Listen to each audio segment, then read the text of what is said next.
नमस्कार दोस्तों, आप क्राइम तक देख रहे हैं। मेरा नाम है चिराग गोठी। बात करते हैं नागपुर में हुई हिंसा की। हम सब ने देखा देर रात नागपुर में जबरदस्त हिंसा हुई।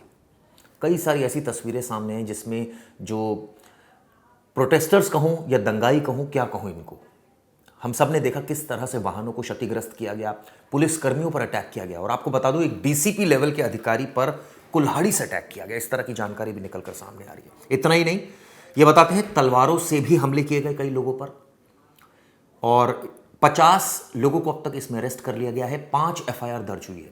ये सारी जानकारी जो महाराष्ट्र के सीएम हैं देवेंद्र फडणवीस, उन्होंने सदन को बताई है। ये बताते हैं इस पूरे घटनाक्रम में आपको पहले मैं बता दूं कितने लोग इंजर्ड हुए। करीब 33 पुलिसकर्मी इसमें घायल हुए, जिनमें 3 डीसीपी स्तर के अधिकारी हैं। एक डीसीपी पर तो कुल्हाड़ी से हमला किया गया है। 5 टुकड़ियां एसआरपीएफ की वहां तैनात कर दी गई हैं। हम सबको पता है कि जब इस तरह की हिंसा होती है तो नेचुरली पैरामिलिट्री फोर्सेस के जवान ग्राउंड पर होते हैं। 12 जो टू व्हीलर्स हैं वो क्षतिग्रस्त हुए हैं और ये तस्वीरें हम सब ने देखी। कुछ तस्वीरें हम नहीं दिखा सकते आपको, लेकिन जिस तरह की घटना हुई उससे कई सवाल खड़े हुए। खासकर कानून व्यवस्था बिगाड़ने की कोशिश हुई, ऐसा सीएम का आरोप है। उनका कहना है कि इसके पीछे कोई साजिश है और ये साजिश की जांच की जाएगी कि आखिर नागपुर में हिंसा क्यों भड़की। कई लेवल पर इन्वेस्टिगेशन इस पूरे मामले में शुरू हो गई है। पहले मैं आपको बता दूं जो सीएम है उनका क्या कहना है। नागपुर में विश्व हिंदू परिषद और बजरंग दल का ने विरोध प्रदर्शन किया।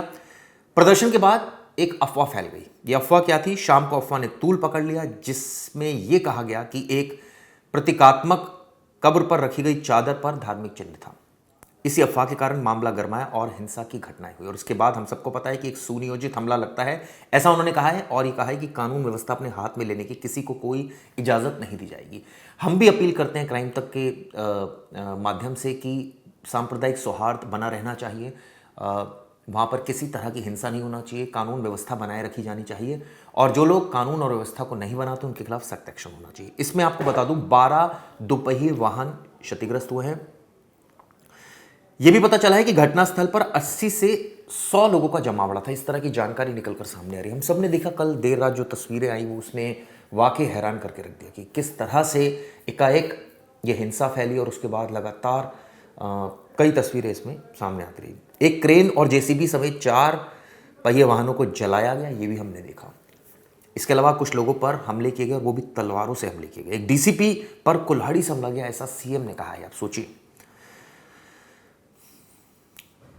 5 एफआईआर इसमें दर्ज हुई हैं और 11 पुलिस स्टेशंस में कर्फ्यू लगा दिया गया। वहाँ पर इंटरनेट भी बैन किया गया है। इसके अलावा कई लेवल पर इन्वेस्टिगेशन शुरू कर दी गई है।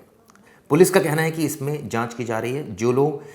जिन लोगों ने अफवाह फैलाई, जिन लोगों ने कानून और व्यवस्था को बिगाड़ा, उनके खिलाफ सख्त कार्रवाई की जाएगी। दोषियों को नहीं बख्शा जाएगा, ऐसा सीएम का कहना है।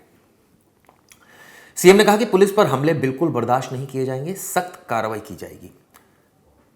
उन्होंने कहा कि हाल ही में रिलीज हुई फिल्म छावा ने एक पर्टिकुलर औरंगजेब के खिलाफ लोगों ने गुस्से को भड़का दिया था, फिर सभी को महाराष्ट्र में शांति बनाए रखनी चाहिए। इस तरह की उन्होंने बात कही है। कई सारी सीसीटीवी इसमें सामने आए और उसके बाद आरोपियों की धरपकड़ हुई। पुलिस ने इस हिंसा को टाइमली कंट्रोल भी किया, सरकार ने भी कंट्रोल किया। हम भी ये चाहते हैं कि सांप्रदायिक सौहार्द बना रहना चाहिए। इस तरह की हिंसा की कोई जगह नहीं है और कम से कम एक माहौल जो लोग बिगाड़ते हैं उनके खिलाफ सख्त कार्रवाई होनी चाहिए। संविधान के अनुसार तमाम कार्य होनी चाहिए।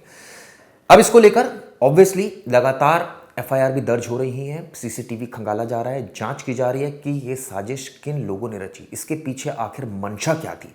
ऐसी तमाम चीजें हैं जो जांच के बाद ही साफ होगी। क्या ये वीडियो दोस्तों कैसी लगी जरूर बताइएगा। शुक्रिया आपका।